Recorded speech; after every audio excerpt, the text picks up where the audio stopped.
Today, we're going to take a look at the isolved time module. During our demo, we will cover how we can provide an easy-to-use tool for employees to track their time and view their schedules. Also, we will discuss how we can streamline and automate the payroll process by providing automated data flows from time into payroll and the rest of the People Cloud solution. So let's jump in. What you're seeing on my screen right now is the adaptive employee experience from the employee's perspective. So we're logged into self-service as if we're Danny, who is one of the employees and managers in my organization. Now you'll notice that I'm showing this to you directly from a phone view to begin with. And I always like to mention this because remember that the adaptive employee experience can be accessed from any device. So if the employees want to clock in and out through their phone and view their time off requests or their time cards through their phone, they certainly can. They could also view this on a tablet, or they can easily view this on a desktop as well. So let's jump in and talk about our time and attendance module. So when it comes down to capturing the punches for employees, there's all different types of methods that we can utilize to collect those punches. One of those options could be through a computer or mobile capabilities as well.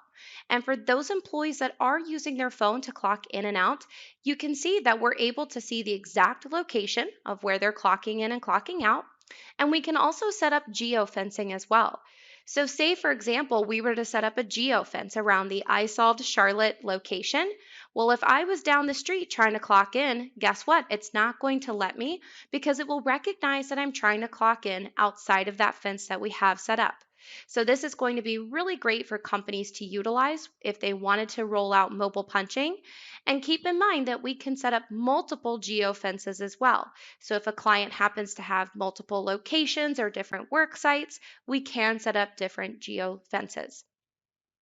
Now, when it comes down to allocating the hours for job tracking purposes, whether the employees are using their phone, they're using a computer to track their time, or if they're using physical time clocks, we can also allow employees to clock in and out through different departments, jobs, projects, locations, different grants. All of this can be configured in implementation so that way clients can also allocate their hours accordingly. Now, what will happen is as the employees are tracking their hours throughout the pay period, that is what will automatically populate their time cards.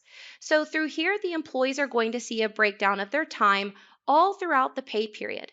Over to the left, they can see how many hours they have towards regular, overtime, if they have clocked in and out of different departments or jobs locations, and also if they have any different alerts. So say, for example, they're missing a punch, they're getting ready to approach overtime. Maybe they clocked in late, for example. So there's all different types of alerts that we can have set up, and those notifications can go to not only the employees, but also to managers and supervisors as well. Speaking of those managers and supervisors, we can open up the security permissions to where they can come in and make adjustments to the time cards throughout the pay period as needed. And we can also allow the employees, managers, and supervisors to verify the time cards at the end of the pay period to ensure that these time cards are ready to go for payroll processing. Another option that employees will have access to all through the self-service is going to be their calendar, where they can see any upcoming holidays, if they have any pending or approved time off requests, and they can also see their schedules that are assigned to them as well. And speaking of those time off requests, this is another space where employees can go in and they can select which policy they want to use, whether they want to use vacation, PTO. Maybe this is a scenario where they need to use FMLA or go on leave, for example. This is exactly where they can go in to submit those requests. They can plug in the dates that they want to take off. They could also leave any notes. And when they hit submit, that will start a workflow approval process. So a notification could go to their manager, a supervisor. That person would receive that notification, they would hit approve, and then that is what would process the request for time off.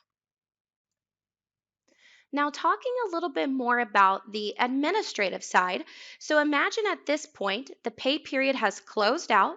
The employees and managers, they've submitted their time off requests, they've been approved, they've verified their time cards, everything's ready to go from a time perspective. Now, from the payroll side, when it's day of payroll, all that the payroll user has to do is come in and lock and hit commit, because what that will do is take all of those hours from the time and attendance and bring them right into this time entry grid. So it's all automated. It streamlines the entire payroll process for that user. And then at this point, this is when they would come in and make any one-time changes.